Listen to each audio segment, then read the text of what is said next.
എന്ത് ചെയ്യണമെന്ന് അറിയത്തില്ല. സ്റ്റക്കായി ലൈഫ് ഇങ്ങനെ നിൽക്കുക. എന്തോ അങ്ങോട്ട് എങ്ങനെ എന്ത് ഒന്നും അറിയത്തില്ല. അതൊക്കെ എന്നെ അങ്ങോട്ട് ഇഷ്ടമല്ലായിരുന്നു.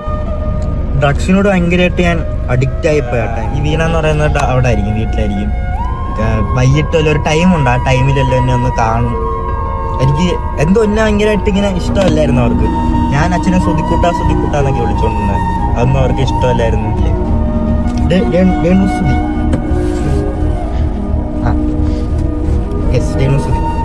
ആദ്യം അമ്മേനെ വീഡിയോ കോളിൽ കാണുന്ന ആ ടൈമിൽ ഭയങ്കരമായിട്ട് കമ്പനിയായി അമ്മയായിട്ട്. സൂപ്പറായിരുന്നു ആ ടൈമിൽ. അപ്പം അങ്ങനെ ഒരു ദിവസം അമ്മ ഞങ്ങൾ എറണാകുളത്ത് നിൽക്കുമായിരുന്നു. ഞങ്ങൾ ആദ്യം ഞാൻ കാണാൻ വന്നു. ഇങ്ങനെ കണ്ട് ഭയങ്കരമായിട്ട് കമ്പനിയായി. മനസ്സിലായി, അങ്ങനെ ഒരു ഭയങ്കര കമ്പനിയായി. ഇങ്ങനെ ഒരു ഇതില്ല, ഇങ്ങനെ കമ്പനിയായി. പിന്നെ അച്ഛനും ഇങ്ങനെ എൻ്റെ അടുത്ത് വന്നിട്ട് ഇങ്ങനെ ഒരു ദിവസം എടുത്ത് വെച്ച് ഇങ്ങനെ ഞാൻ കല്യാണം കഴിക്കട്ടെ, നിനക്ക് എന്താണ് പറയാനുള്ളത്? അച്ഛനും ഇഷ്ടമാണോ? ഞാൻ ഇങ്ങനെ അച്ഛനും ഇഷ്ടമാണോ ആ രീതിയിൽ പറഞ്ഞു. അപ്പൻ, അമ്മയുടെ ചേച്ചി, അളിയൻ, അതായത് രമ്യ ചേച്ചി, അളിയൻ, അവളുടെ 2 മക്കള്, പപ്പ, അമ്മ, ഇവരുടെ ഇത്രയും പേരുടെ ചിലവ് അച്ഛൻ ഒറ്റയ്ക്ക് നോക്കിക്കൊണ്ടിരിക്കുന്നത്. ഇവരുടെ സ്വഭാവം എല്ലാം ഒരുമാതിരി സ്വഭാവമായി ഇവരുടെയൊക്കെ. ഇവിടെ അവിടെ ജോലിക്ക് പോകത്തില്ല. അതിന് കൂട്ടുകാരൊക്കെ ആയി കുറച്ച് എന്താ പറയണ്ട, കുറച്ച് ബാഡ് ഹാബിറ്റ്സ് ഒക്കെ തുടങ്ങി. കുറച്ച് ഡ്രഗ്സ് ഒക്കെ യൂസ് ചെയ്യാൻ തുടങ്ങി.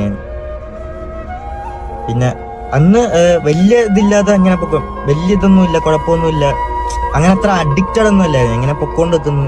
ഒരു ദിവസം അച്ഛൻ വന്നിട്ട് പറഞ്ഞു, നാളെ ഷൂട്ടുണ്ട്, ഒരു ഫ്ലവേഴ്സിന്റെ പ്രോഗ്രാം ഉണ്ട്, നീ വരണ്ട, അച്ഛനങ്ങ് പൊക്കോളാം. അമ്മയ്ക്ക് അതും ഇതൊക്കെ ഓരോ പ്രശ്നങ്ങളായിരുന്നു. എന്നെ കൊണ്ടുപോകുന്നത് ഷൂട്ടിന്, ഞങ്ങൾ രണ്ടുപേരും പോകുന്നത്, അതും അമ്മയ്ക്ക് അങ്ങനെ വലിയൊരു താല്പര്യമില്ലാത്ത സംഭവമൊക്കെ ആയിരുന്നു. അതിൻ്റെ ഇടയിൽ അടിക്കുണ്ടായിട്ടുണ്ട്. എന്തോ ആർക്കും എന്നെ അങ്ങോട്ട് ഇഷ്ടമല്ലായിരുന്നു. അങ്ങനെ ഒരു അട്ടായിപ്പോയിരുന്നു. അങ്ങനെ അപ്പോഴും എനിക്ക് എന്തെങ്കിലുമൊക്കെ എൻ്റെ വിഷമങ്ങളാണേലും എന്തെങ്കിലും പറയാനായിട്ടാണെങ്കിലും എനിക്ക് വിളിക്കാനായിട്ടും അച്ഛനെന്നൊരു ഒരാളുണ്ട്. എനിക്ക് എന്തൊക്കെ ചെയ്തെന്ന് പറഞ്ഞാൽ, എനിക്ക് എന്തൊക്കെ വിഷമമുണ്ടെന്ന് പറഞ്ഞാലും എനിക്ക് ഒരാളെ വിളിക്കായിരുന്നു. അച്ഛൻ എന്തൊക്കെ ചെയ്താലും നീ വിളിക്കായിരുന്നു. എന്തോ ചെയ്യണമെന്ന് അറിയത്തില്ല. സ്റ്റക്കായി ലൈഫ് ഇങ്ങനെ നിൽക്കുക. എന്തോ അങ്ങോട്ട് എങ്ങനെ എന്ത് ഒന്നും അറിയത്തില്ല. ഇങ്ങനെ നിൽക്കുക. ഇവര് 5 സ്റ്റാർ ഹോട്ടലിൽ കയറി ഫുഡ് കഴിക്കുന്നുണ്ട്. തുപ്പലിറക്കാൻ പറ്റുന്നില്ല എനിക്ക്. ഒന്നും മിണ്ടാതെ എനിക്ക് അന്നോട്ട് തുടങ്ങിയത് എനിക്കൊന്നും റെസ്പോൺസ് ചെയ്യാൻ പറ്റുന്നില്ല. എനിക്ക് ഒന്നിനോടൊന്നും ഭയങ്കരമായിട്ട് ഒറ്റയ്ക്ക് ഇങ്ങനെ എന്തോ ആയിപ്പോയി. ഞാൻ ഹോട്ടലിൽ കയറുന്നു, ഫുഡ് കഴിക്കുന്നു, വീണ്ടും പോകുന്നു, ആശുപത്രി എത്തുന്നവരെ ചിന്തിക്കും ഇതൊക്കെ ഒരു പ്രാങ്ക് എന്നായിരിക്കണേ, അങ്ങനെ എന്തെങ്കിലുമൊക്കെ ആയിരിക്കണേ. പക്ഷെ പോകുന്ന വഴിക്ക് ഒരു ന്യൂസ് ഇട്ടേക്കുക, ന്യൂസിനകത്ത് കണ്ട്. പക്ഷെ എനിക്ക് അപ്പോഴും എനിക്ക് അങ്ങോട്ട് അക്സെപ്റ്റ് ചെയ്യാൻ പറ്റുന്നില്ല. എന്തോ നേരെ ചെന്ന ആദ്യ അച്ഛനെ അവിടെ പോയി കണ്ട്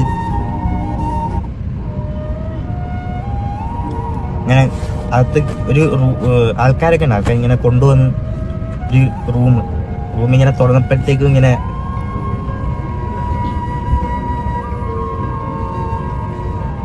ഒരു തുണി ഇങ്ങനെ മാറ്റി കാണിച്ചു.